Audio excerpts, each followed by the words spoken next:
Cumartesi, pazar sınava girecek olan öğrenci arkadaşlarımıza başarılar diliyoruz. Öğrencilerin dikkat etmesi gereken birkaç kuralı özellikle söyleyelim. Öğrenciler cumartesi, pazar sınava girmeden önce girecekleri okulu görmeleri önemlidir. Hatta sınıfı görmeleri, sıralarını görmeleri, gerekirse sıralarını değiştirebilirler. Bu konu çok önemli. Buna önem gösterirlerse iyi olur öğrencilerimiz açısından. Bir de sınava girerken öğrencilerin kendi yanlarında götürmesi gereken belgeler, öğrenci sınav giriş belgesini, artık kimlik kartını yanında götürebilir. Yeni kimlik çıkarmışsa onu götürebilir. Artık kimlik başvurusuna bulunmuşsa ve kimliği çıkmamışsa nüfus artık belgesini yanına alabilir. Geçici bir nüfus belgesini. Onunla sınava girebilir öğrenci arkadaşlarımız. Özellikle öğrencilerin yanında götüremeyeceği belgeler konusunda da birkaç şey söyleyebiliriz. Yani metal, ondan sonra elektronik eşyalar kendisiyle birlikte sınava götüremeyecek. Bunlar işte telefon, saat, küpe, yüzük veyahut da demir paralar.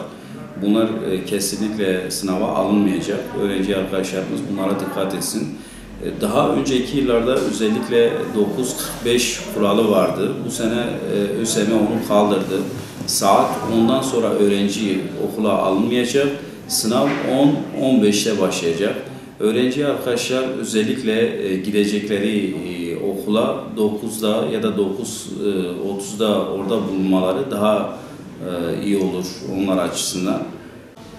Özellikle öğrenci arkadaşların dikkat etmesi gereken konulardan bir tanesi de bu sene AYT ve TYT sınavlarının aynı okulda, aynı sınıfta yapılmış olması. Öğrenci giriş belgelerini alırken bunları karıştırabilir. TYT sınavı için giriş belgesini götürmesi gerekiyor. AYT sınavı için de AYT giriş belgesini götürmesi gerekiyor. Gerekirse ikisini birlikte de götürebilir. Çünkü aynı okulda, aynı sınıfta olunca öğrenci bunu karıştırabilir. Buna dikkat etsinler. Akşamdan bunları hazırlayıp ona göre sınava girebilirler. Sınav giriş belgesinin yanı sıra yeni çiftlik kimlik kartları, eğer çıkmamışsa eski nüfus cüzdanı ve dileyen kişi yanında üzerinde ambalajı bulunmayan su getirebilir. Ya da herhangi bir hastalığı olan kişiler daha önceden vermiş olduğu raporlarıyla o raporların karşılığı olan ilaçlarla beraber gelebilir sınav salonuna. Gözetmen hocalardan tabii ricam var, çünkü bazı gözetmen bayan hocalar topuklu ayakkabı falan giyebiliyor ve sınav anında gözetmen dolaşınca o topuklu ayakkabı yere bir mermi gibi saplanıyor ve çok şiddetli sesler çıkabiliyor. Çünkü o an konsantre olmamız gerekiyor ve her bir adımda konsantremiz yeniden bozulabiliyor.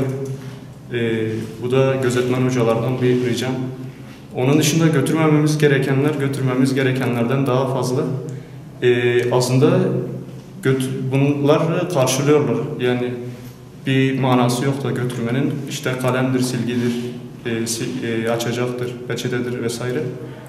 Onun dışında zaten kesinlikle götürmememiz gerekenler var. İşte çakıydı, bıçaktı, anahtardı, makastı. Yani bunları da aklı başında olan adam götürmez zaten. Üniversite sınavına girdiğimizde ilk önce kimliğimizin yanımızda olması lazım. Eğer ki yeni çiftlik kimlik kartlarını götürüyorsak geçici belgesini de götürebiliriz. Yanımıza su alırız ve suyun etiketini çıkarırız. Zaten kalem, silgi vesaire, şeker, peçeteyi onlar veriyorlar. Ayrıca bir de üniversite sınavına giderken götürmediğimiz şeyler vardır. Bunlar takı olsun vesaire, kesici aletler, bıçak, çakmak gibi. Yüzük, alyans da olmaması lazım.